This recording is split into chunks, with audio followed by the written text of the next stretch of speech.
Capítulo 35 de Segunda de Crónicas. Dice: Yoshiyahu celebró Pesach a Yahweh en Jerusalén y sacrificaron Pesach a los 14 días del mes primero. Yoshiyahu, ¿verdad? Recuerden, en el capítulo anterior habló de cuán buen rey fue, cómo se halló la Torá en su tiempo, y cuando la leyeron lloraron, rasgaron sus vestiduras porque se dieron cuenta de todo el pecado en el que habían estado.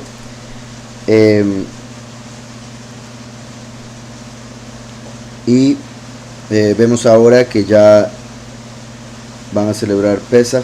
Entonces era en 2 Crónicas 30 donde aparece que Ezequías celebró Pesach.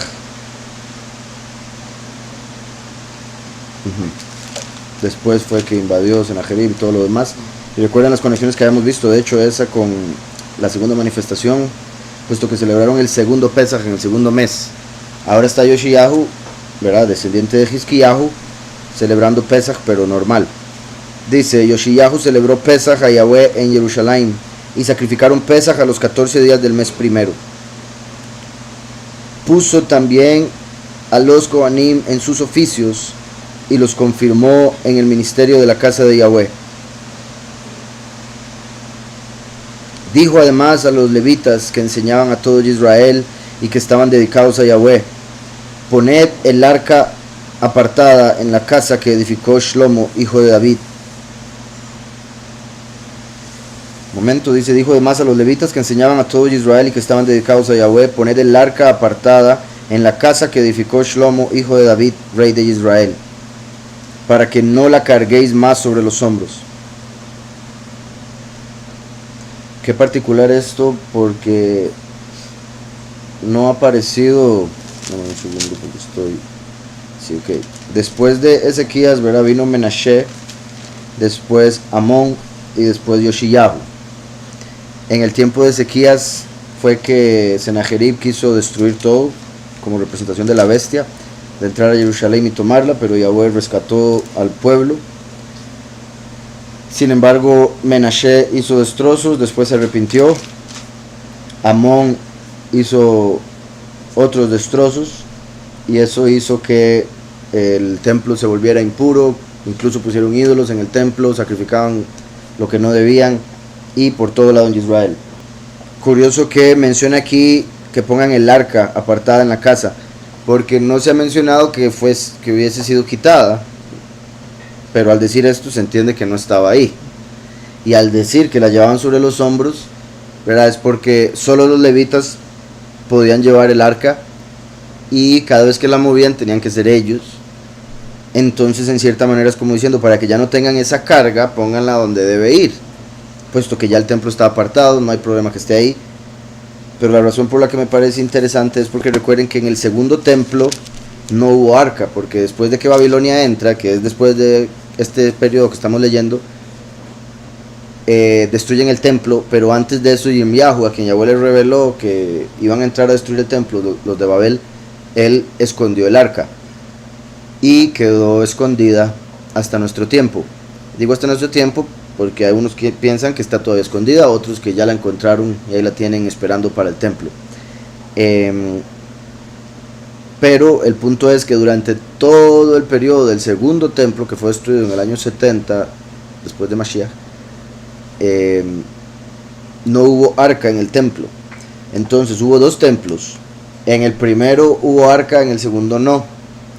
El primero fue súper hermoso, de la manera terrenal, lujoso y demás.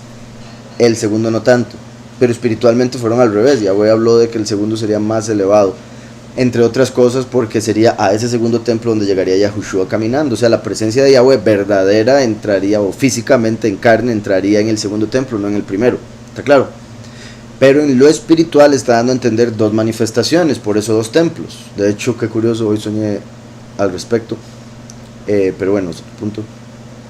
Hubo dos templos y representan dos manifestaciones de Yahweh, porque un templo representa un cuerpo. Vino el primero y lo destruyeron, viene el segundo y lo destruyen. Qué curioso que el segundo lo destruyó Roma, y fue Roma el que mató a Mashiach. El primero lo destruyó Babel, y es la Babel espiritual, la gran ramera de Babel, la que va a matar al último. Claro, como en un espejo, es que depende, ya voy a explicar por qué depende. En un espejo se puede ver los dos templos como las dos manifestaciones, en el sentido de que el primer templo representaría al último y el segundo al primero. ¿Por qué estoy diciendo eso? Porque recuerden que cuando Mashiach vino, como profetizó Daniel, venía Mashiach Nagid, el Mesías príncipe, y sería cortado Mashiach.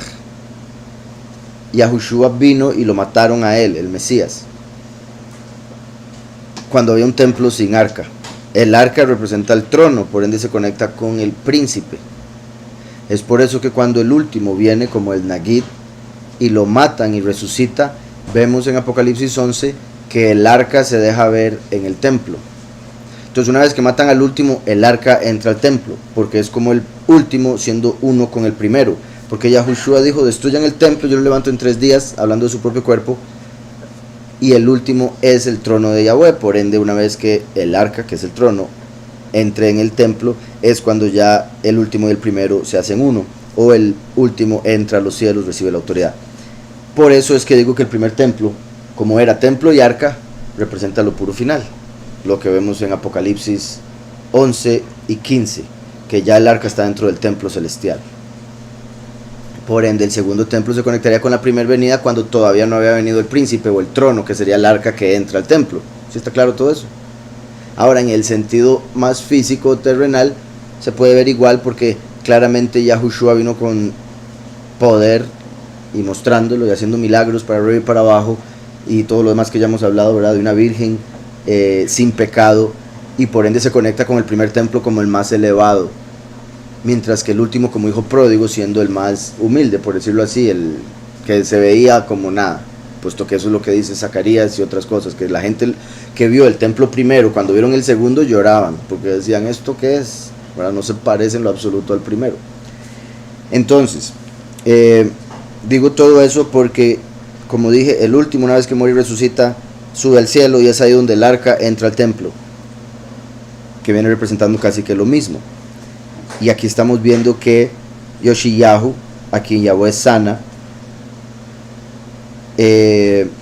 así como representa cuando el último resucita, porque Yahweh lo sana de la muerte, por decirlo así, y claramente por la muerte y resurrección de Yahushua el Mesías, quien murió en Pesaj, es que ya el arca va a poder estar en el templo y no va a tener que estar en el mundo dando vueltas, o no va a estar siendo el sacerdocio cargado por el humano, sino que ahora Yahweh va a tomar esa carga, por decirlo así. ¿Sí me explico? Entonces dice, puso también a los Kohanim en sus oficios y los confirmó en el ministerio de la casa de Yahweh. Recuerden que los escogidos van a ser hechos reyes y sacerdotes. Como dice aquí, los confirmó en el ministerio de la casa de Yahweh. Recuerden también que el testigo como Moshe confirma el pacto. Dice después, dijo además a los levitas que enseñaban a todo Israel y que estaban dedicados a Yahweh, poned el arca apartada en la casa que edificó Shlomo, hijo de David, rey de Israel, para que no la carguéis más sobre los hombros. ¿Verdad? Como ya llegando a ese punto en el que el arca entra al templo. Y bendito Yahweh, una vez que ya estemos transformados, ya estemos en la otra realidad, no va a haber carga que llevar, ya toda la carga la habremos llevado, y cuando digo carga, la que nos toca a nosotros, porque el otro fue Yahushua el que la tomó, ¿verdad? Pero mi punto es que Yahushua dice, mi carga es ligera. Entonces ya para ese punto, cuando seamos transformados, no vamos a tener carga, en el sentido de que ya no vamos a estar de esclavos, vamos a ser libres.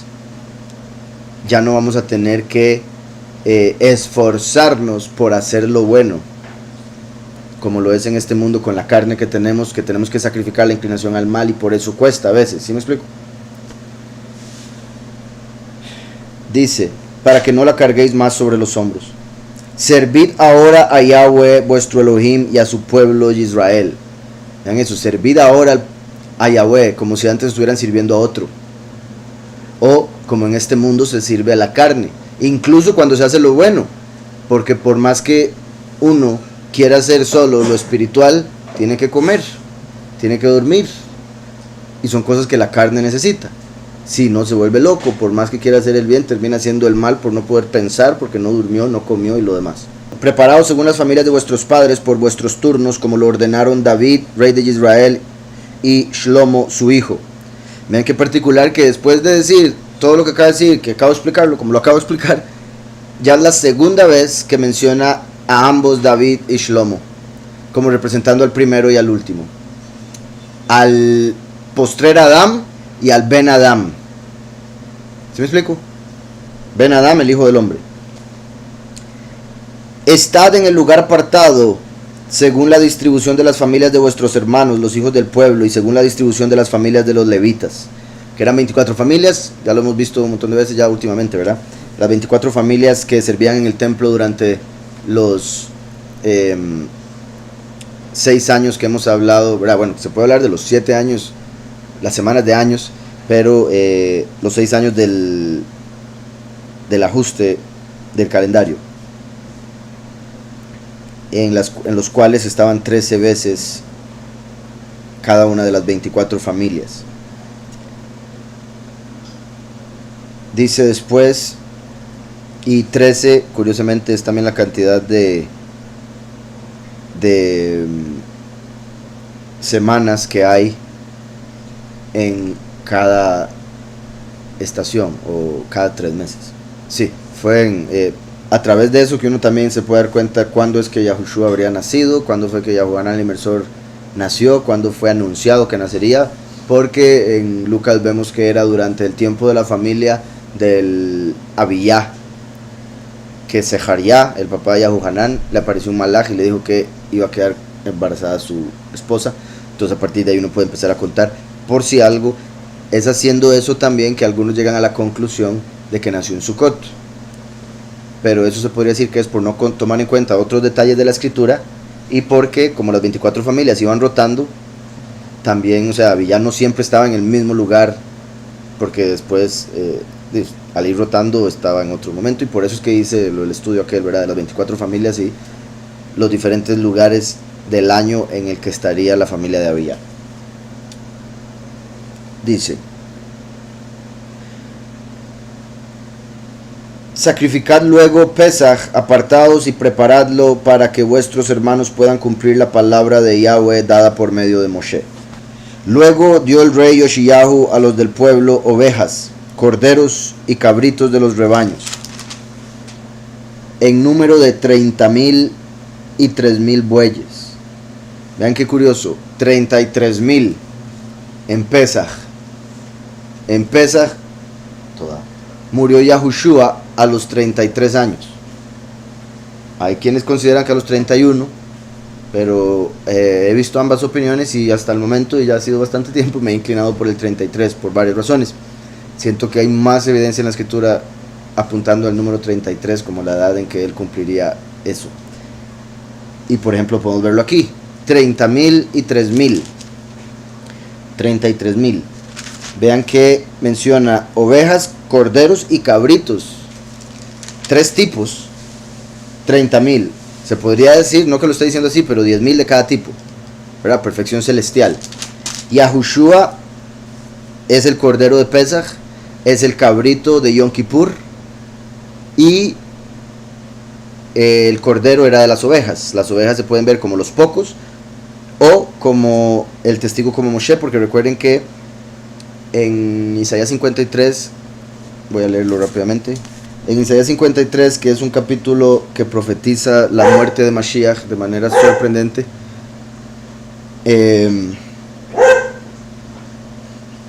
y es un capítulo que si un judío lo lee asincerando su corazón, de verdad buscando la verdad, debería aceptar a Yahushua así inmediatamente, con solo pensarlo un poquitito, ni siquiera mucho. Y es un capítulo muy claro. Judíos que lo han leído han pensado que es del Nuevo Testamento por lo claro que es, y eso sorprende porque eso muestra el poco conocimiento que tienen de la escritura los judíos. Entonces, claramente no necesariamente los rabinos, pero los rabinos lo que conocen más es el Talmud, ni siquiera la Torá, y aunque conozcan la Torá no la entienden. Otra historia. Entonces, en el 53 dice el verso 7: ¿Se acuerdan? Como siempre les he dicho que lo que uno cumple literal, el otro lo cumple espiritual, refiriéndome al primero y al último, y viceversa. O sea, me refiero, una profecía se puede entender de dos maneras, una literal o una espiritual. Por ejemplo, Yahushua nació de una virgen literal, el último de una virgen espiritual, o sea, la congregación. Aquí vemos otro de esos. Dice el verso 7, angustiado él y afligido, no abrió su boca. Como un cordero fue llevado al matadero, literalmente lo mataron a Yahushua como el cordero de Pesaj.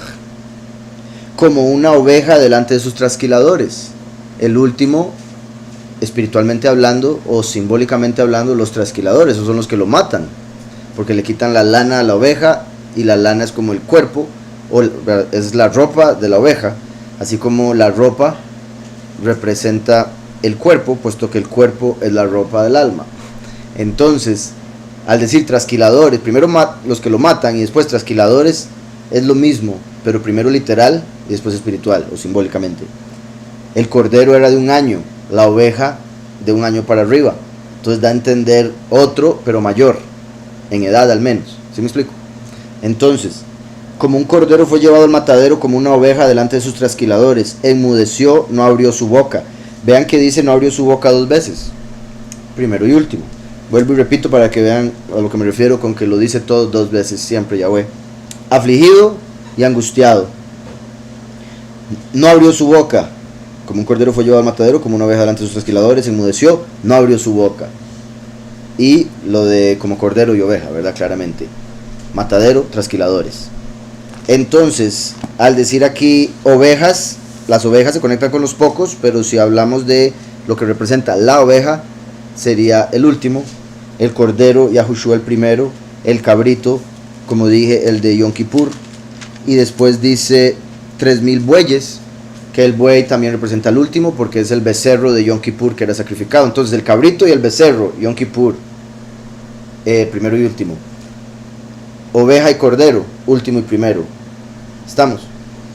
El 30 representa, o es la letra Lamed, que representa autoridad, una vara, el buen pastor.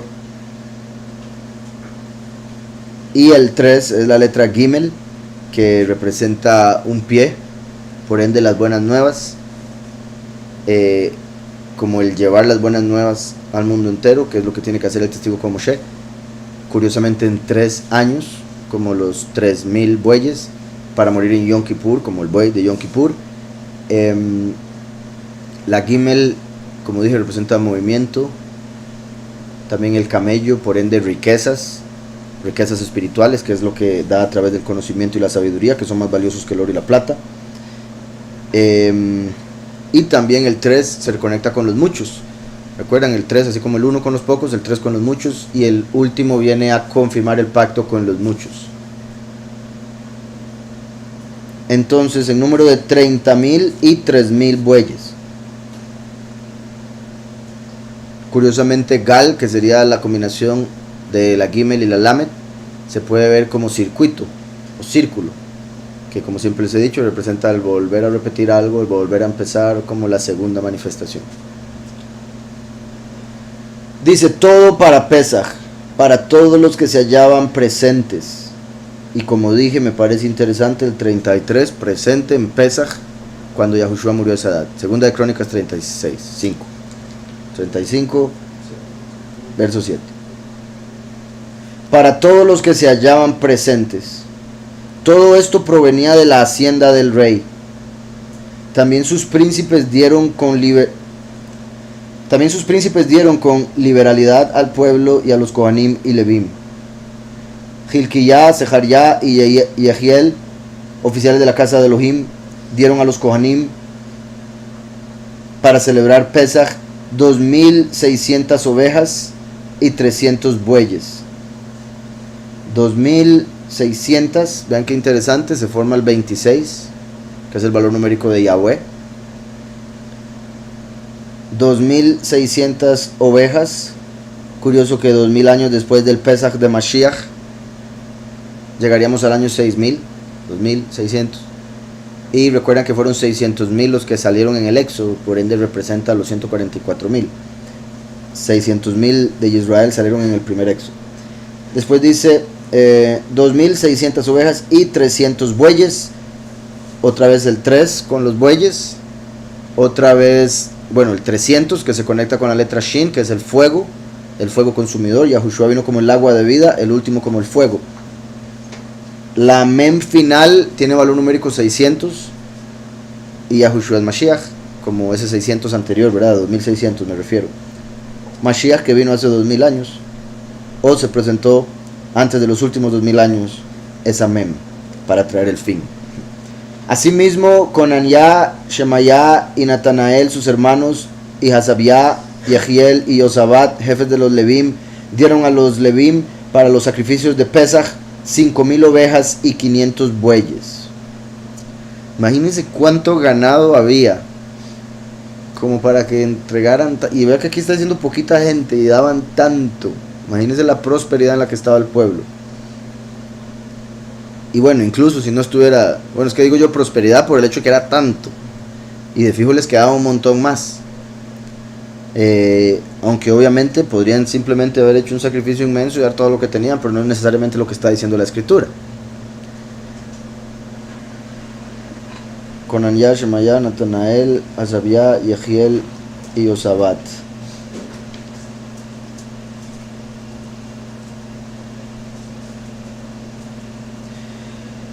Dice, dieron a los Levim para los sacrificios de Pesach 5.000 ovejas. El 5 representa revelación, favor.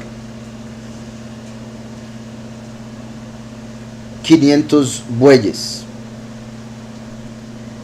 La Shin y la Reish hacen el 500, y esa es la palabra Zar, que es príncipe, ministro, como Micael, que es el Zar, que viene como el becerro Yom Kippur, como aquí el 500.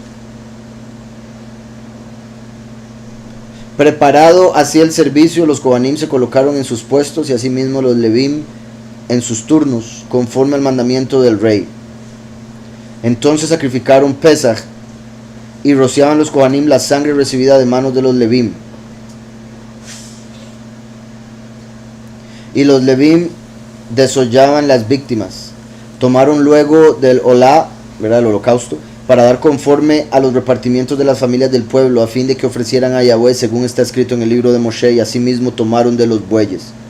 Asaron el Pesach al fuego conforme a la ordenanza, pero lo que había sido apartado lo cocieron en ollas, en calderos y sartenes, y lo repartieron rápidamente a todo el pueblo. Después prepararon para ellos mismos y para los Kohanim, porque los Kohanim, hijos de Aarón, estuvieron ocupados hasta la noche en el sacrificio de los holocaustos, y de las grasas. Por tanto, los Levim, ¿verdad?, los levitas, prepararon para ellos mismos y para los Kohanim, hijos de Aarón. Asimismo, los cantores, hijos de Asaf, estaban en su puesto conforme al mandamiento de David, de Asaf y de Hemán, y de Yedutún, el vidente del rey.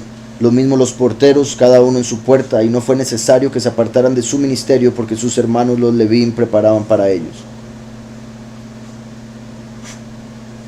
Así se organizó aquel día todo el servicio de Yahweh para celebrar Pesach y para sacrificar los holocaustos sobre el altar de Yahweh conforme al mandamiento del rey Yoshiyahu. Los hijos de Israel que estaban allí celebraron en ese tiempo Pesach y la fiesta solemne de Matzot por 7 días, ¿verdad?, panes sin levadura, a partir del 15. No se había celebrado un Pesach como este en Israel desde los días del profeta Shemuel. Vean una vez más, leemos algo similar, ¿verdad? La vez pasada había sido con Sukkot, lo cual muestra, por un lado, el deseo de servir a Yahweh, de alabarlo, de adorarlo, de cumplir sus mandamientos, que los llevó a celebrar tal fiesta, pero también muestra lo triste que es el hecho de que por tanto tiempo no hicieron las cosas como Yahweh mandaba, desde Samuel, o sea, el tiempo de David, empezando apenas, el segundo rey, pero como que el primero de verdad, hasta el tiempo de Yoshiyahu, no se había celebrado una similar. No se celebraba un Pesach como este en Israel desde los días del profeta Shemuel, ni ningún rey de Israel celebró Pesach tal como la que celebró el rey Yoshiyahu. ni ningún rey de Israel. O sea, imagínense, él fue el que celebró el mejor Pesaj de todos los tiempos. Y vean cómo empezó con el número 33 en Pesaj, así como en Pesaj Yahushua murió a los 33 y obviamente fue a quien Yahweh resucitó. Y el resucitar es como ser sanado de la muerte. Y Yoshiyahu se interpreta como Yahweh sana, o a quien Yahweh sana. Ni ningún rey de Israel celebró Pesaj tal como la que celebró el rey Yoshiyahu, los Kohanim y los Levim, todo Yahudá y Israel que allí se hallaba presentes, junto con los habitantes de Jerusalén. Este Pesaj fue celebrado en el año 18 del rey Yoshiyahu.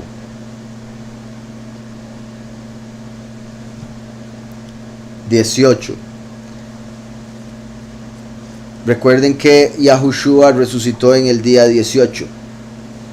Entonces vean qué interesante que apareció el 33 por los 33,000 animales que fueron sacrificados al inicio.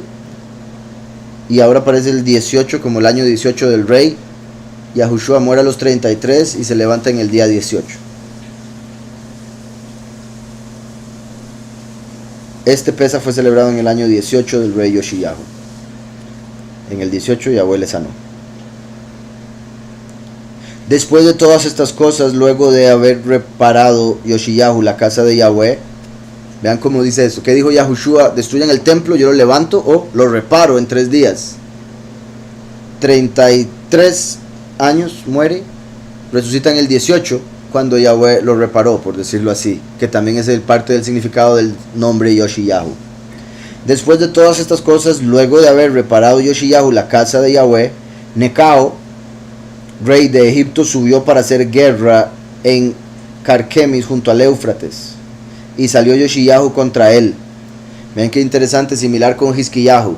Celebra la fiesta como nunca antes, y en eso llega Senajerib a tratar de destruirlo. Yoshiyahu celebra la fiesta como nunca antes y llega a Necao, mostrando una vez más lo que hemos venido viendo y que el Padre nos ha puesto de cómo cuando uno se aparta para Yahweh, cuando uno busca a Yahweh, el enemigo viene a atacar, busca destruir.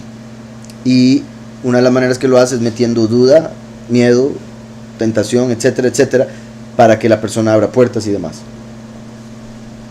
Salió Yoshiyahu contra él, pero Necao le envió mensajeros a decirle: ¿qué tengo yo contigo, rey de Yahudá?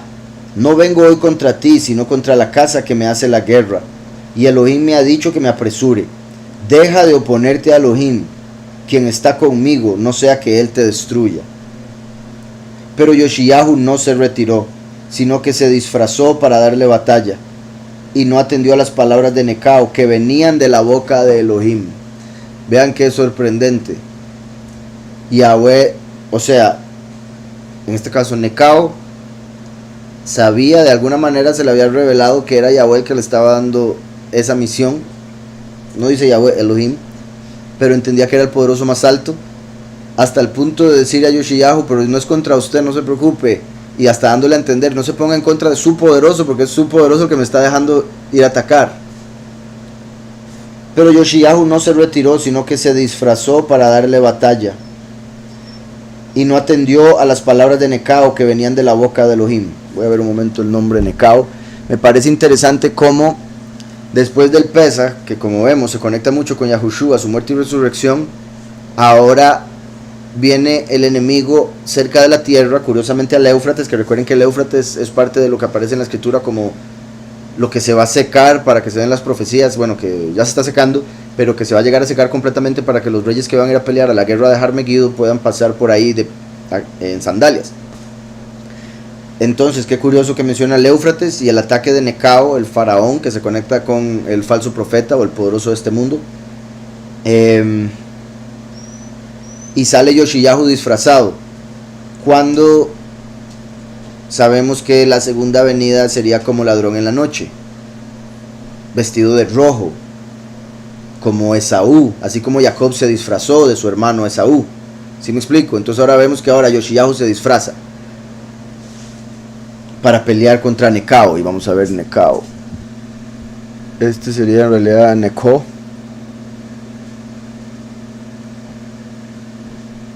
Neco, que significa, se podría decir, incapaz, lisiado, cojo.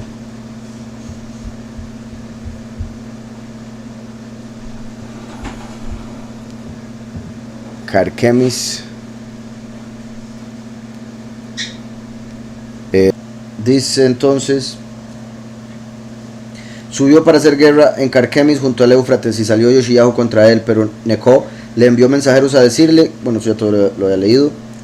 Entonces decía: pero Yoshiyahu no se retiró, sino que se disfrazó para darle batalla y no atendió a las palabras de Neco que venían de la boca de Elohim.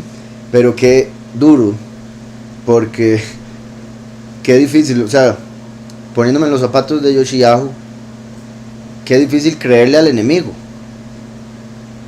¿verdad? O sea, sabemos que Yahweh utiliza a Satán y a todos los que sean, y por ende Yahweh nos puede hablar incluso a través del enemigo. Pero ¿cómo le cree uno al enemigo? ¿Así me explico?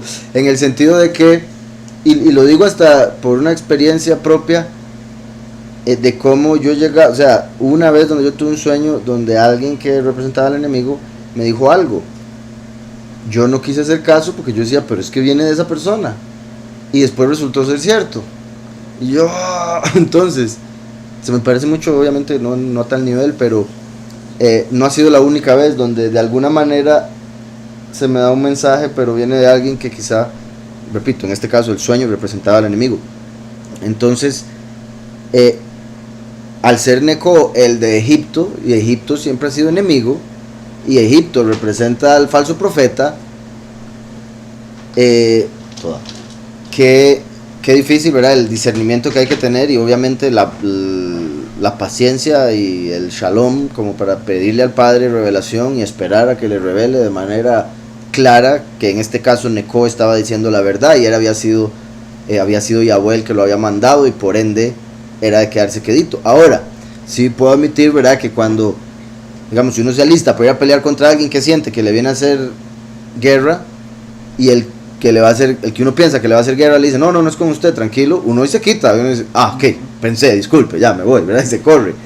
Eso sería lo más lógico, ahí sería donde le faltó discernimiento, diría yo, ¿ok? Pero sí, me parece curioso eso, que era de Yahweh esta palabra.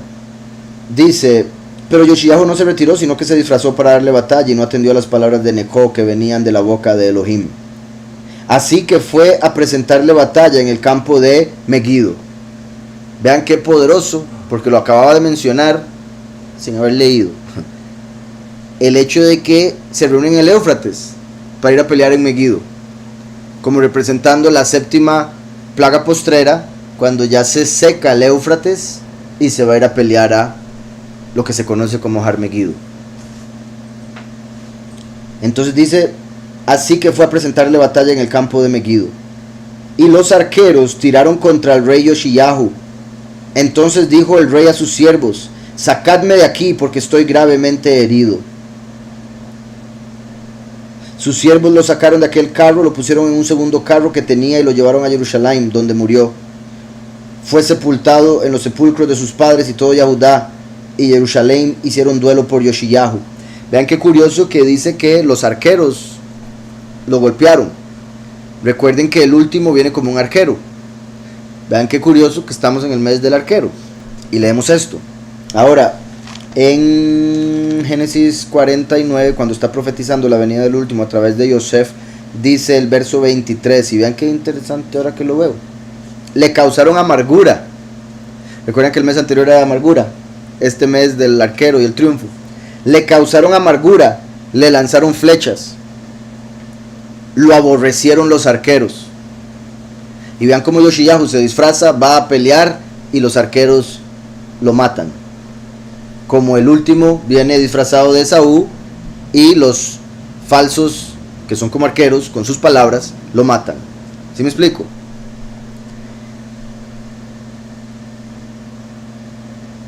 Entonces, dice: Yirmiyahu, y bueno, por si algo, Génesis decía, mas su arco se mantuvo poderoso, por el hecho de que Yahweh lo resucita, y eso muestra que viene con un arco, venciendo y para vencer, porque se mantiene poderoso a pesar de que los arqueros lo odian y todos le tiran. Entonces dice, ahora sí, Yirmiyahu, volviendo a Crónicas, endechó en memoria de Yoshiyahu. Todos los cantores y cantoras recitan esas lamentaciones sobre Yoshiyahu hasta el día de hoy, y las tomaron por norma para endechar en Israel. Por mitzvah. Están escritas en el libro de lamentos. Vean qué interesante, ¿verdad? El libro de los lamentos de Yirmiyahu, ya lo hemos leído, Lamentaciones, Eika. Ahí están entonces los lamentos que hizo Yirmiyahu por Yoshiyahu. Los demás hechos de Yoshiyahu y sus obras piadosas conforme a lo que está escrito en la Torá de Yahweh, y sus hechos, los primeros y los últimos, están escritos en el libro de los reyes de Israel y de Yahudá.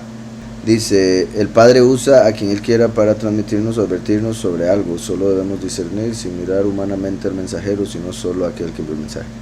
Sí, pero como les he dicho, digamos, muchas veces a mí el Padre me ha hablado a través de ateos y he podido darme cuenta que es el Padre hablando. Me ha hablado a través de ebrios en la calle, de gente sin hogar. También Satanás me ha hablado a través de pastores, ¿verdad? Me explico, o sea, pero mi punto es el ver a alguien que uno sabe que es el enemigo, que uno sabe que trabaja para el enemigo, y que le diga algo y uno, ¿cómo le va a creer que eso viene del Padre? ¿Sí me explico? Ese es mi punto. Cuando en este caso, como era Neco, el de Egipto, enemigo de Israel, quien lo había esclavizado, que representa a Heiler, el falso profeta, etcétera, etcétera, y le dice, es que el Todopoderoso me envió, eso podría ser dudable, ¿verdad? Es lógico, pero le agregamos el hecho de que le dice, el pleito no es con usted, eso debió ser suficiente para él. Que eso se podría decir, en lo que vemos en la escritura, sería lo que Yahweh le dio para que se saliera de ese problema o se saliera de esa guerra. No necesariamente que le crea a que vino de Yahweh esa palabra, pero si el mismo enemigo le está diciendo que el pleito no es con usted, entonces mejor quitarse. Una vez tuve un sueño donde se me aparecía, ustedes han visto la serie Lucifer, no sé si la han visto, bueno, me refiero, ¿saben cuál es?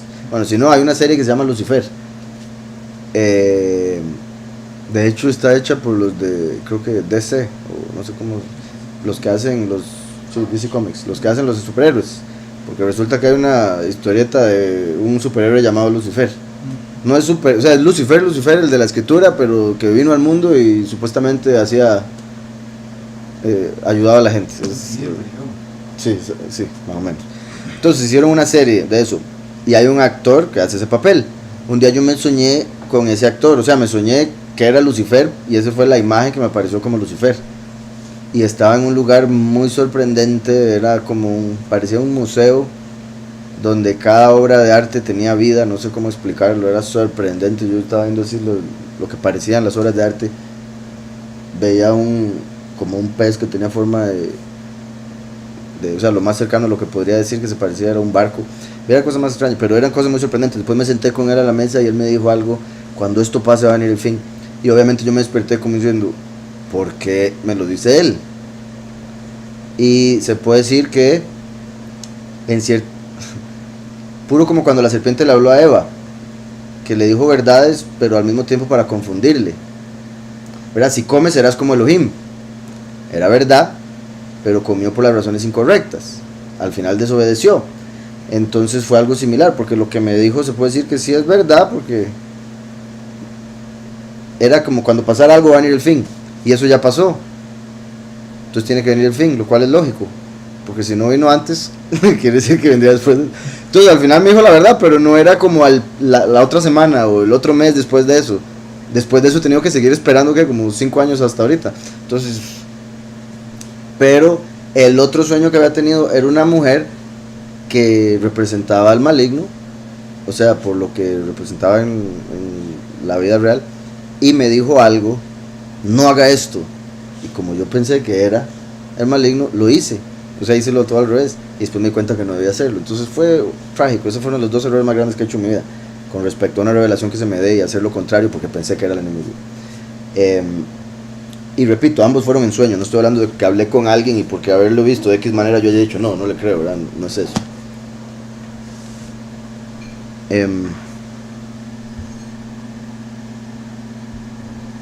Es interesante cómo Yeshayahu se disfrazó así como también Shaul lo hizo y murió, el contraste, pero también la conexión del nombre del nombre con el último, lo que dijo Isaías 63. Así es, mi hermano.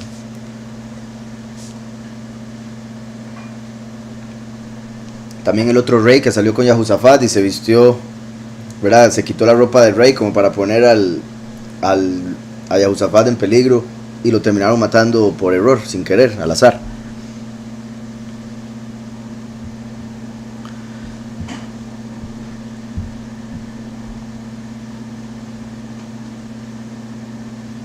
Así es, Miriam. Sí, pedir discernimiento y tener paciencia. Porque a veces uno se desespera porque quiere la respuesta ya y termina actuando antes de que Yahweh le haya dicho, por ejemplo. Pero sí, pedir discernimiento y seguir esperando confirmación de lo que sea que esté preguntando.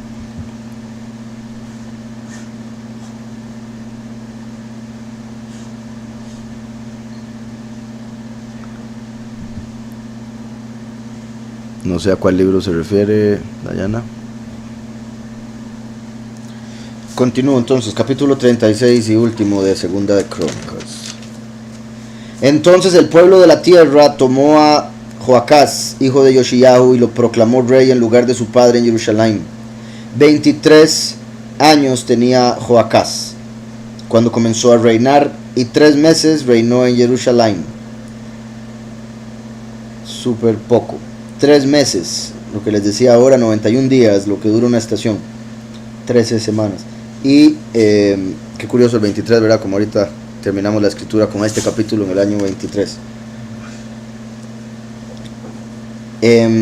23 años tenía Joacás cuando comenzó a reinar y 3 meses reinó en Jerusalén. El rey de Egipto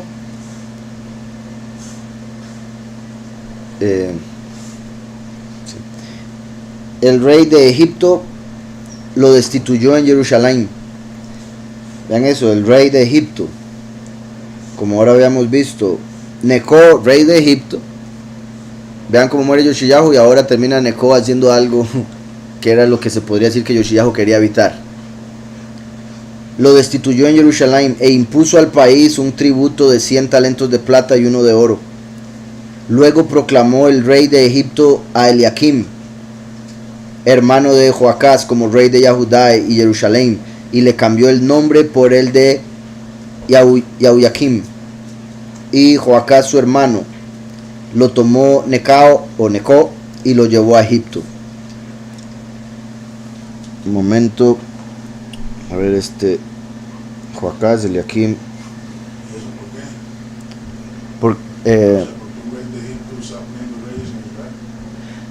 Básicamente conquistó esa parte de la tierra y tuvo la autoridad para decirle, o hace lo que yo le digo o los destruyo. Entonces con esa autoridad quitó al rey. ¿Se acuerdan como cuando tomaban una tierra que cambiaban a la gente de casa para que ya no tuvieran sus raíces, ya no se sintieran parte de? Algo similar aquí, cambiándole al rey, como diciendo, soy yo el que les pone rey, no ustedes, soy yo el que dice quién manda. Y al hacer eso, digamos, al cambiar a Joaquín, ¿verdad? O Eliakim por Joacás, de fijo Eliakim le iba a gustar eso y le iba a agarrar más, o sea, le iba a hacer más caso a Neco, porque lo están poniendo a él en vez de su hermano, ¿verdad? Como suele suceder entre las familias reales, que siempre los hermanos desearían tener el trono y muchos han matado por eso. Uno esperaría que no fuese así en estas familias, pero sea como sea, no dudo que eso le haya alegrado mucho a Eliakim. Déjenme un segundo para ver. Bueno, Jeremías 22, 11 y 12.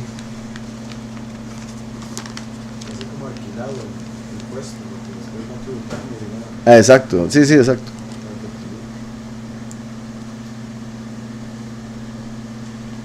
Y es verdad, para tener más control de esa cabeza, siendo él el que la puso, y por ende aquel a quien puso iba a ayudar a Neco, al que lo puso. Dije 22, 10 y 11 y 12 era. Sí.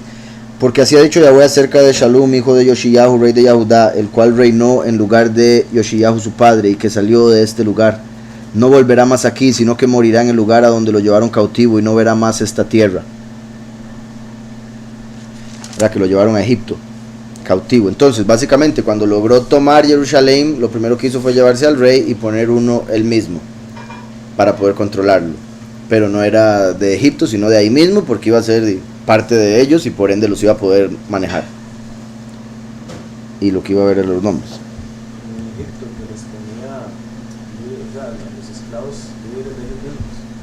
Ajá, exacto. Como en Estados Unidos hoy. Exacto.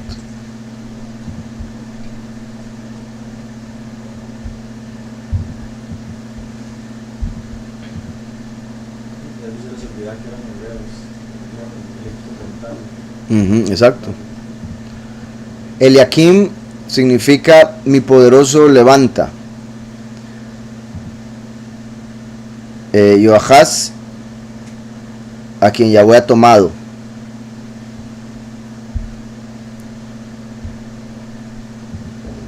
Y Yahuyakim sería a quien Yahweh levanta. Lo cual me parece muy curioso que fuese su nombre Eliakim y Neco se lo cambia a Yahuyakim en vez de ser al revés.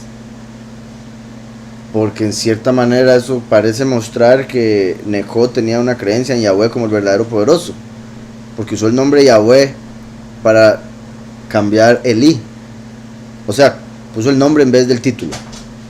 Y recuerden que el Kim es de Kum, que significa levantarse, que es el verbo que utiliza Yosef, el antepasado del último, para el sueño que tuvo cuando se levantaron sus espigas que él había cosechado y se inclinaron las de sus hermanos.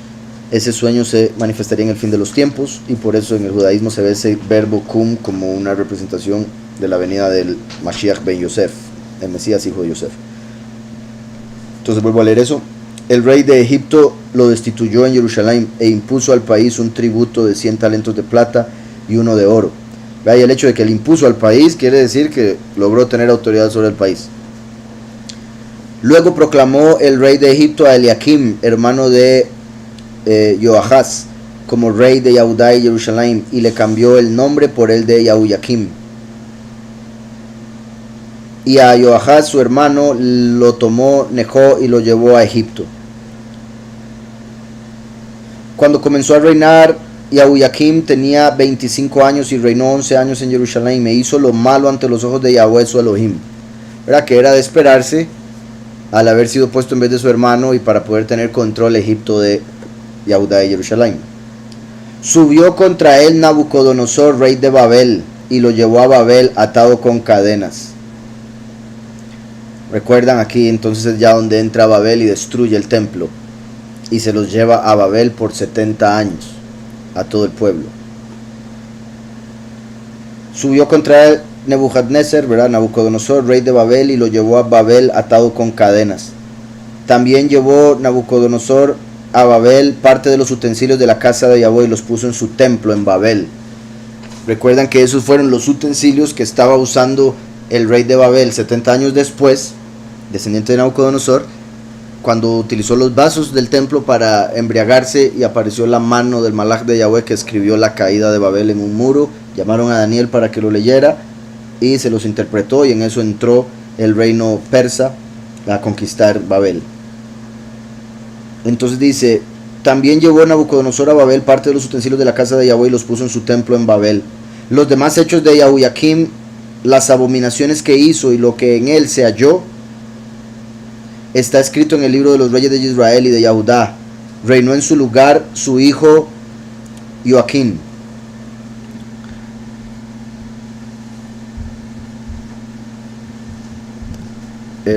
Sería el nombre Yahuyakim, muy parecido, ¿verdad? Yahuyakim o Yahuyakim, con M al final es a quien Yahweh levanta, con N al final o Nun es a quien Yahweh establece. Entonces muy parecido la pronunciación, pero sí hay una diferencia al final. Yahuyakim, Yahuyakim. Este es como el Yaquín de los dos pilares en el templo, Yaquín y Boaz. ¿Estamos? Entonces, Yaquim hace alusión al último, Yaquín hace alusión al primero.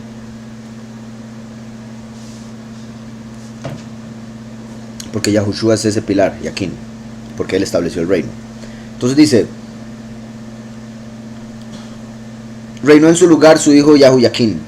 8 años tenía Yahuyaquín cuando comenzó a reinar, y reinó 3 meses y 10 días en Jerusalén, e hizo lo malo ante los ojos de Yahweh. 8 años tenía Yahuyaquín y ya estaba haciendo lo malo el hombre, el niño. 8 años tenía Yahuyaquín cuando comenzó a reinar, y reinó 3 meses y 10 días en Jerusalén, e hizo lo malo ante los ojos de Yahweh. Al cabo de un año el rey Nabucodonosor mandó que lo llevaran a Babel, juntamente con los objetos preciosos de la casa de Yahweh, y puso a Sedequiahu su hermano como rey sobre Jerusalén, sobre Yahudá y Jerusalén. Vemos que Babel hizo lo mismo que Neco, cambió al rey y puso uno hermano de ellos para poder controlarlo más fácilmente.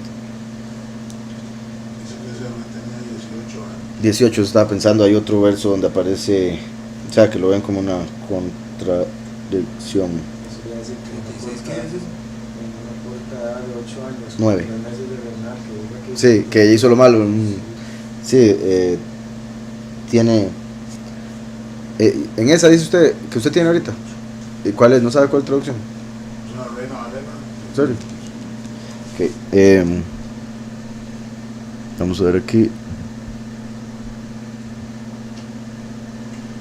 Porque es el mismo que sale en Segunda de Reyes 24. Ahí sí dice 18. Por eso lo habíamos visto cuando leímos Reyes, ¿recuerdan? Cuando leímos Reyes habíamos visto la diferencia que había 18 y 8 y llegamos a la conclusión de que era 18, ¿verdad? Lo más lógico, y que aquí habría sido un error de escriba lo más posible. Le habría borrado el 10. Entonces, por eso lo voy a leer. 18 años tenía Yahuyaquín cuando comenzó a reinar, y reinó 3 meses y 10 días en Jerusalén. E hizo lo malo ante los ojos de Yahweh. Al cabo de un año el rey Nabucodonosor mandó que lo llevaran a Babel, juntamente con los objetos preciosos de la casa de Yahweh, y puso Sedequiahu su hermano como rey sobre Yahudá y Jerusalén. 21 años tenía Sedequiahu cuando comenzó a reinar, y 11 años reinó en Jerusalén.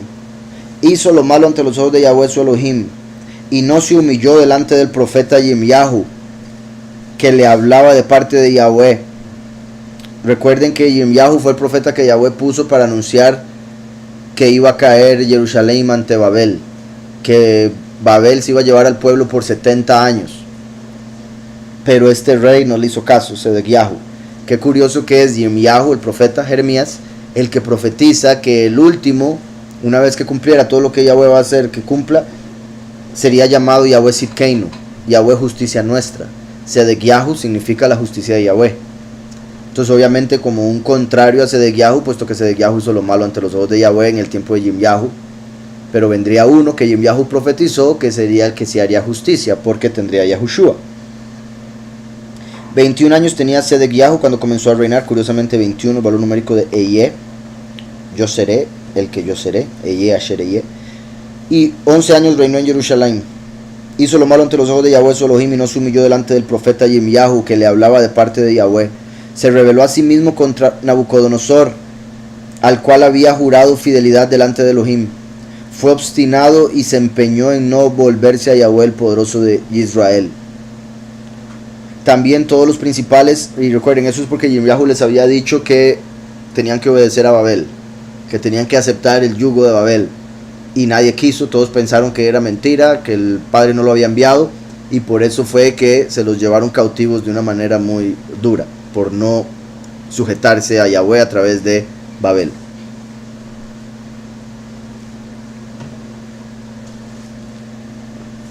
Dice: también todos los principales Kohanim y el pueblo aumentaron la iniquidad, siguiendo todas las abominaciones de las naciones y contaminando la casa de Yahweh, la cual él había apartado en Jerusalén. Yahweh, el poderoso de sus padres, les envió constantemente avisos por medio de sus mensajeros, porque él tenía misericordia de su pueblo y de su morada. Pero ellos se mofaban de los mensajeros de Elohim y menospreciaban sus palabras, burlándose de sus profetas, hasta que subió la ira de Yahweh contra su pueblo y no hubo ya remedio. Misma situación que hubo un montón de veces en la historia, y es sorprendente que se repita y se repita, y falta una más por repetirse con los 2 testigos que los van a odiar todo el mundo y se van a burlar de ellos, de su prédica, de sus palabras, de su advertencia, y los van a matar. Y repito eso desde el 15. Yahweh, el poderoso de sus padres, les envió constantemente. O sea, no fue solo una vez, no fue una vez perdida, no fue de maneras confusas, misteriosas, directo. Les envió constantemente avisos por medio de sus mensajeros, porque él tenía misericordia de su pueblo y de su morada. No solo tenía misericordia del pueblo, también de la tierra. Pero ellos se mofaban de los mensajeros de Elohim y menospreciaban sus palabras. ¿Verdad? Las daban por menos, como no es tan importante, no, se pasan, exageran. Burlándose de sus profetas hasta que subió la ira de Yahweh contra su pueblo y no hubo ya remedio. Por lo cual trajo contra ellos al rey de los caldeos, que mató a espada a sus jóvenes en la casa de su templo, de su lugar apartado, sin perdonar joven ni virgen, anciano ni decrépito. Todos los entregó en sus manos. Asimismo, todos los utensilios de la casa de Elohim, grandes y chicos, los tesoros de la casa de Yahweh, los tesoros de la casa del rey y de sus príncipes, todo lo llevó a Babel. ¿Verdad? Como lo había profetizado Yeshayahu a Hizkiyahu. Cuando Hizkiyahu les enseñó todo, aquí vemos, todo se lo llevó. Quemaron la casa de Elohim y derribaron el muro de Jerusalén. Prendieron fuego a todos sus palacios y destruyeron todos sus objetos de valor.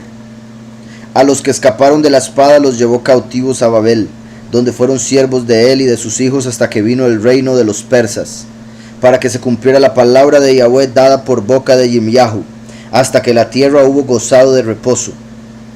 Porque todo el tiempo de su asolamiento reposó, hasta que los 70 años fueron cumplidos. Oigan eso, hasta que la tierra hubo gozado de reposo. ¿A qué se refiere eso? Por un lado, que por el pecado de los reyes y del pueblo no reposaba la tierra. Y por otro lado, que Yahweh había mandado que cada séptimo año, ¿verdad? Cada semana de 7 años, el séptimo año había que dejar descansar la tierra. O sea, no había que sembrar nada durante todo el año, el séptimo año. Pero el pueblo no hizo caso y por eso debían 70 años de reposo. Porque habían durado 490 años sin dejar reposar la tierra. Entonces un año, cada 7 serían, ¿recuerdan? Las 70 semanas son 70 por 7, 490 años. Esas 70 semanas se profetizan en Daniel. Daniel estuvo en Babel, que duró 70 años. Entonces todo eso está conectado por el hecho de que por 400 años, 490 años que el pueblo estuvo en Israel y no dejó descansar la tierra, debían 70 años de reposo. Entonces Yahweh dijo, ok, me los llevo a Babel y ahora la tierra va a reposar 70 años a la fuerza. Y esos 70 años se conectan con el año 70 en que destruyeron el segundo templo, con los 70, las 70 semanas o las semanas 70 de Daniel. Entonces, dice, porque todo el tiempo, repito, dada por boca de Yirmiyahu, hasta que la tierra hubo gozado de reposo, porque todo el tiempo de su asolamiento reposó hasta que los 70 años fueron cumplidos. Voy a ver un momento a Jeremías 25:11.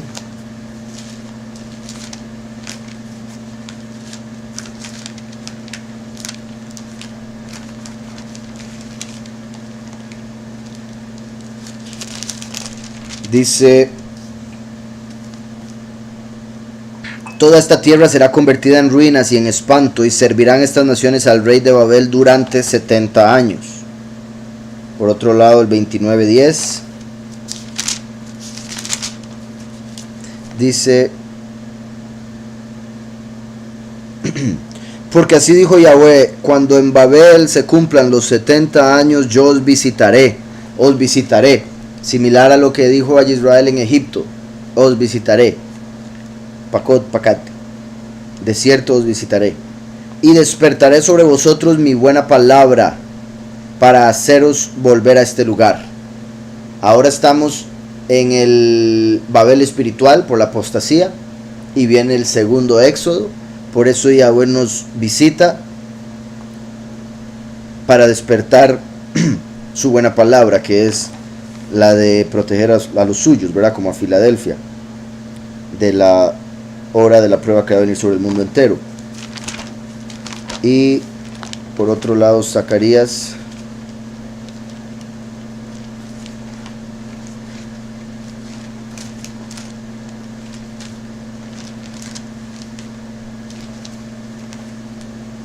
Zacarías 1:12.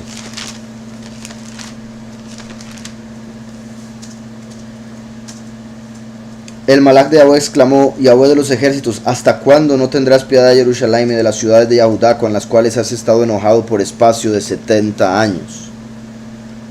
70 años.